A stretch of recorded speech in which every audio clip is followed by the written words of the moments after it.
Hello everyone, my name is Tiffany and this is my channel, Who's Your Handmade. Thank you so much for stopping by today. Today's episode is a hashtag Friday Sews. Let's chat about our sewing week. If that sounds interesting to you, stick around. If you are new to my channel, welcome. Thank you so much for stopping by today. And if you're already a friend of mine, welcome back. Thank you so much for your friendship. Thank you for tuning in video after video. It means so very much to me. Don't forget to give this video a thumbs up. Those really do help. And leave a comment down below. This is finally a hashtag Friday Sews video where we can chat about our sewing week. So I would love to hear about your sewing projects as well. So leave me a comment down below in the comment section so I can hear all about your projects and chat and connect with you further. Like I said, today is a hashtag Friday Sews. It's been a minute since I did a official Friday Sews, so it's gonna be so good to just chat with you all here today for a good old-fashioned Friday Sews. I have been up here in my sewing room this week and last weekend working on hashtag SewFrugal25 makes. I got one accomplished and one I'm still in the middle of, so it didn't count for Sew Frugal since Sew Frugal is already over with, but I'm still going to work on that project and I'm going to tell you about it here in just a second. Let's look at what I did make for Sew Frugal. This is like an annual occurrence now. I always make a set of these for Addie for the Sew Frugal challenge. It's a great opportunity to pull out one of my favorite free patterns and make her another set of PJs. I am of course talking about the Ellie and Mac Grow With Me pajamas. My Sew Frugal video for this year focused on Ellie and Mac. I love that indie pattern company. They were probably the first one that I ever encountered in my sewing journey, so it holds a special place in my heart for sure. Their patterns are wonderful, and like I said, one of my, if not my absolute favorite free pattern of all time is the Grow With Me PJs, and I have made Addie a set of those this year with some interlock knit from Joann's. It's becoming kind of a precious thing here in the sewing room. It's been a little bit bittersweet sewing with this pop line. It's not going to be available for too much longer, but I do have quite a bit of it here in my stash. And so I used some for Addie's little PJs.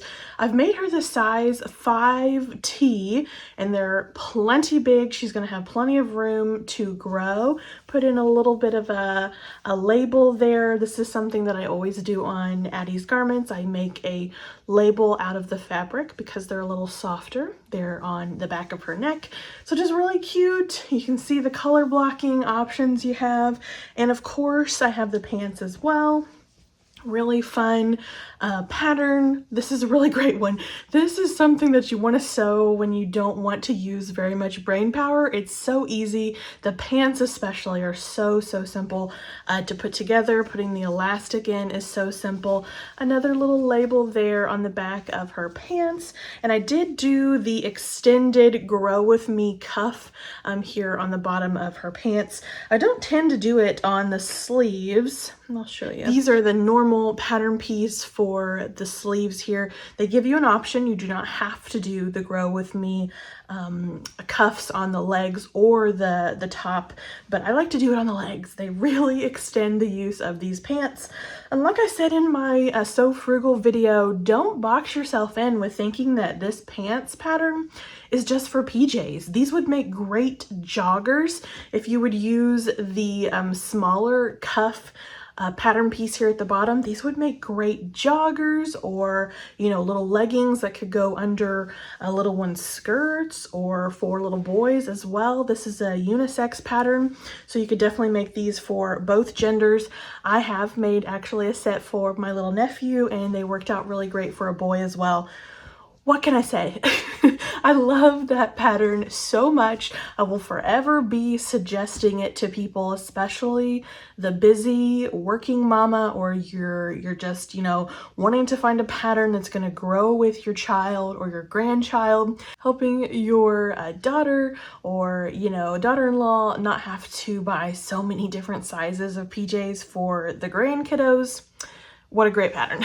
So like I said, that's become a annual occurrence. Here is the other pattern that I really wanted to get done, but life was lifing and I just didn't get it done in time. This is the Ellie and Mac Rachel skirt. I had not made this pattern yet, but I did talk about it and mention it in my video, so I wanted to give it a try.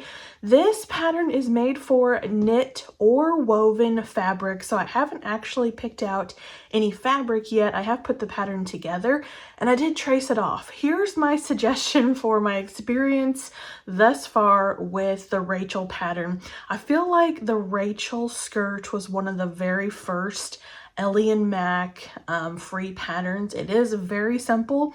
It's just a set of rectangles. You have a hemband, you have this skirt piece, and then you have a waistband. So they're all just rectangles.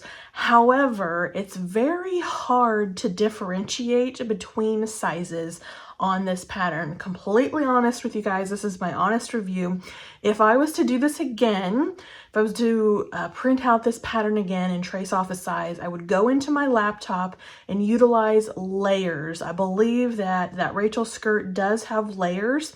So use your layers to knock out the sizes that you don't need, and that will help you find the lines for size 4 or size 6 or whatever you need for that pattern. It's very hard to see the lines. Honestly, I had to take the skirt pattern piece and just kind of match it up to where I thought the hemband piece would be, because it was so hard to differentiate between the sizes and the lines. I also have to print in black and white, which does not help. So just be mindful of that if you are getting ready to work on the Rachel skirt, or if you have that one in your stash. I do look for it to be a very simple, fun make, especially if I go the route of cotton fabric. So it's going to be a really quick make. Tracing it off, however, has been kind of a bear. I am looking forward to that one though, so hopefully I'll have that next week to share with you. And then another sewing plan that I have stemmed from some inspiration of a little dress that I bought for Addie at a secondhand shop. Let me show you the dress. This is the inspiration. So this is a little swing dress, swing type A-line dress, so you have no seams here in the middle. There's no like waist or anything. And this is a LuLaRoe. You guys remember those LuLaRoe dresses, leggings? They had skirts, they had dresses. They were all kind of like bright, vibrant prints. Now, I don't think the company was a very good company, and hence why they're not in business anymore. But we went through a phase. We went through a LuLaRoe phase for sure, where they were all the rage everywhere. So I found this little dress, really cute little LuLaRoe dress at a Once Upon a Child secondhand children's store. It is a size 4, so it fits Addie really well. It does have like a high-low hem at the back, which I could take that or leave it. It doesn't have to be like that, but I loved the fit of this little dress on my kiddo. I loved the style. I liked how easy and comfortable it was for her. She really loved wearing this. So I was inspired to go searching for a pattern to mimic this LuLaRoe dress. I want to make this dress for Addie, multiple dresses for Addie that she can wear and enjoy, especially as spring and summer are coming up here. So what I did first, I went to Little Lizard King, looked for an A-line, knit, even a swing style dress, and Little Lizard King did not have anything that was mimicking this LuLaRoe dress, nothing that was fitting what I kind of had in my mind as an inspiration. So then I turned to Peekaboo Patterns, and I have just talked so much about that pattern company, and honestly I have so many of their patterns. I was kind of shocked that I had not noticed this pattern here. I found exactly what I was looking for. This is called the Sophie Swing Dress. It is in children's sizes, so sizes for little girls, and I knew immediately that was the pattern that I wanted, so I did purchase this pattern. I have it printed off here beside me, and I need to tape it together and then get it traced off for Addie, so I definitely want to work on that for Addie here this weekend. Look at this fabric that just kind of spoke to me for spring and summer. This is again from Joann's, their pop line. This is their cotton knit. Look at those strawberries in a swing style dress. It's just gonna look so cute for Addie. It's gonna be so much fun for her to wear this all spring and summer long. So I'm really excited to make up that Sophie swing dress. Now, I love this dress. I kind of want one for myself. I kind of like that style. I think it would be really, really great, again, for spring and summer. So I went back to Peekaboo Patterns and I thought maybe they have done a women's version, an adult pattern for that swing dress. They have. Let me show you here. This one's called the Sicily swing dress. So they changed the name a little bit, but it is the same pattern, and this one is made in women's sizes for adults. I'm gonna have to buy this one. It's gonna have to go on my to-do list for spring and summer. I do want to be mindful of the length. I do like my dresses to come below my knees. Right below my knees is probably the shortest that I want a dress to come on myself. So I'll have to be mindful of the length. I might have to lengthen it a little bit, but I'm really excited to try this pattern out for Addie and I.